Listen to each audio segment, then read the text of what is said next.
Today I'm going to tell you a story. It doesn't really have a clear message, the ending is pretty anticlimactic, and the quote-unquote villain of the story walks away pretty unscathed. And you might be asking why I'm telling you such a meaningless story, and good point, but I just think it's pretty important, and I think more people should know about this. To completely understand what's going on, I have to give you three little backstories, if you will.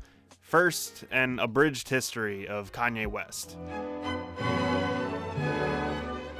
Kanye is a legend in the music industry. With some of the most critically acclaimed and commercially successful albums of all time, he's cemented himself not only as an iconic rapper, but a superstar of a musician in general. With each new album, he touches on different subgenres, new lyrical themes, and so on, but something that makes his discography so unique is his stellar production. If you know anything about Kanye's career, he's been producing for decades now. His production is actually what jump-started his rapping career. In the early 2000s, he started making beats for people like Jay-Z, he got his big break, started to prove himself as a rapper, and the rest is history. And from the very beginning, part of what made Kanye's production so unique and great was his very inventive, creative usage of samples. This next part gets a little complicated. We're going to talk about copyright law in music, and I know that sounds pretty boring, and hey, I'm not a lawyer either. I don't know all of this, but I'm just going to touch on some of the big ideas and the important stuff. There's two major things that you can get in trouble for when you're borrowing somebody else's ideas within music. One is copying a sound or an idea, and two is using unlicensed samples. Here's a pretty popular example of musicians that just kind of copied something. First, listen to Gotta Give It Up by Marvin Gaye.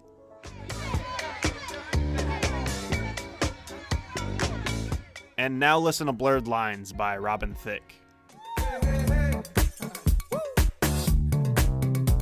Back in 2013, when Blurred Lines was seemingly the only song you would hear on the radio and whatnot, the people at Marvin Gaye's estate thought that it sounded a little bit too similar to Marvin Gaye's Gotta Give It Up, so they sued Robin Thicke, Pharrell, who co-produced, co-wrote, and featured on the song, T.I., who featured on the song, and Universal Records. Eventually, T.I. was cleared because he just kind of came in to do his feature and that was it. He didn't really have much to do with the creation of the song, but Robin Thicke and Pharrell had to pay $5.3 million to Marvin Gaye's estate and 50% of all the song's future royalties. That's one of the biggest settlements in music copyright law history.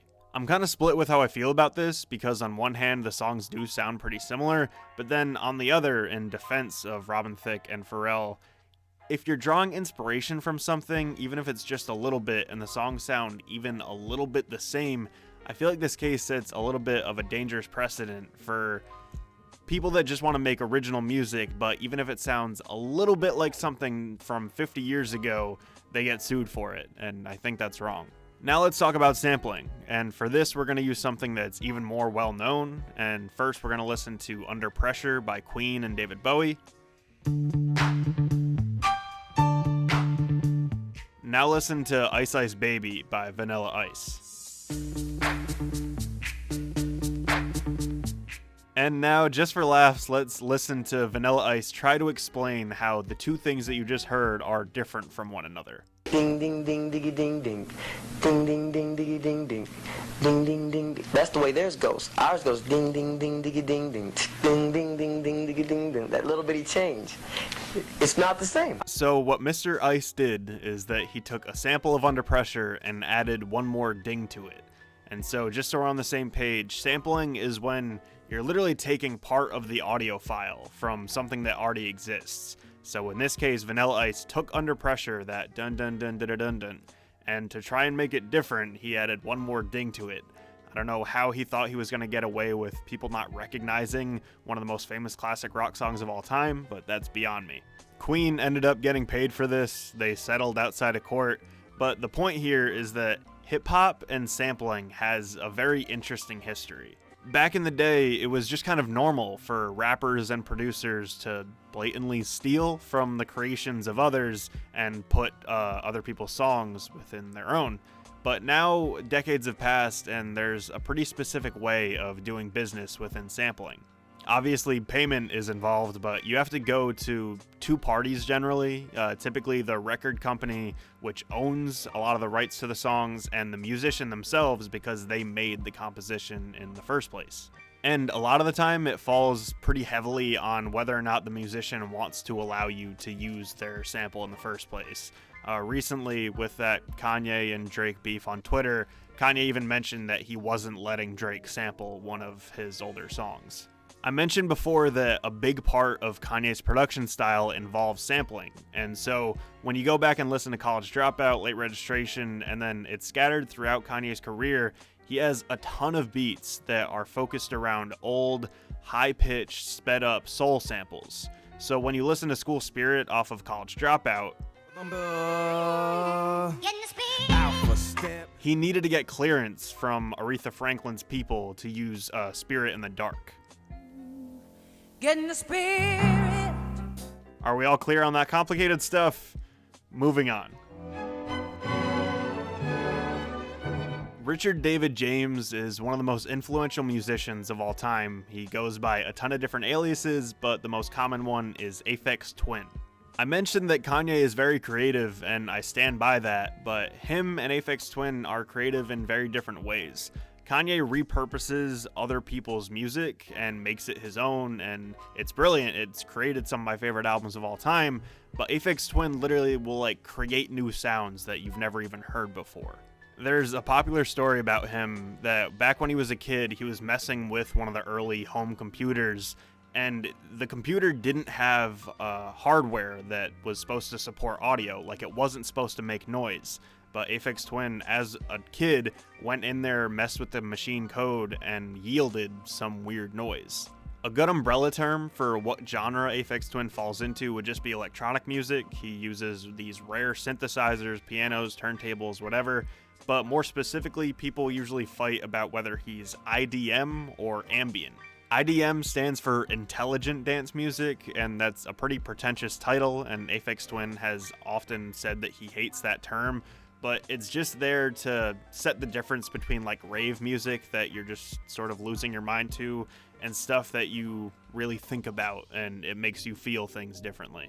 And then ambient music is pretty much pure instrumental. It's there to create a mood, a feeling, atmosphere, if you will. But a lot of people argue that Aphex Twin is not ambient because so much of his stuff is very heavy, in your face, noisy, industrial, experimental, whatever. And then a lot of ambient music is very soft and gentle, and people don't think that those things work together. If you want to know more about Aphex Twin, check out a video that Deep Cuts made about him. It's this whole 45-minute guide to him. When I was first getting into him, it helped me a lot trying to understand the lore behind Aphex Twin and what the music really meant. In 2010, Kanye West gave the world My Beautiful Dark Twisted Fantasy, and I feel like I've talked about this album 13 different times on my channel, so blah blah blah, one of the best rap albums ever, blah blah blah, one of my favorite albums ever, culture phenomena, all that stuff. Let's listen to one of the tracks titled Blame Game. Let's play the blame game. I love you. That's a really lovely little piano melody, right? Now let's listen to the song April 14th, however you say it, off of the album Drux, or Drug Huse. Aphex Twin names his albums and songs very strange things, so a lot of people don't know how to say it. I've heard a ton of different pronunciations, so let's just listen to that song.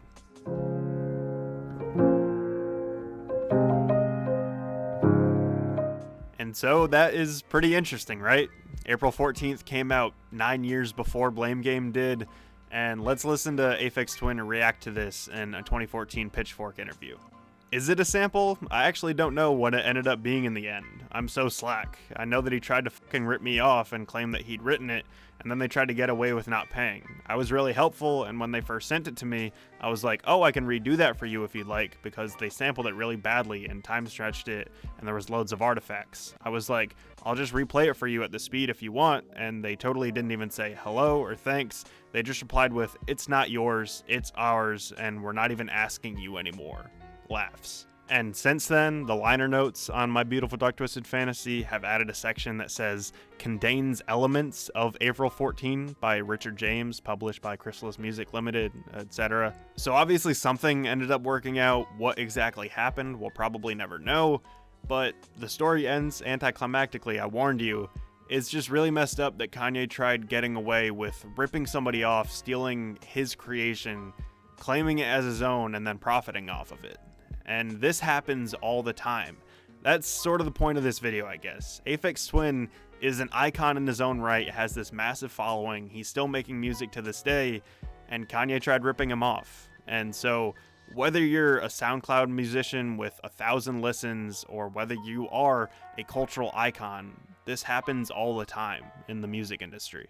So that's all I have for today, just a weird little story that I thought everybody should be familiar with. Thank you for watching my video, and I'll see you again soon.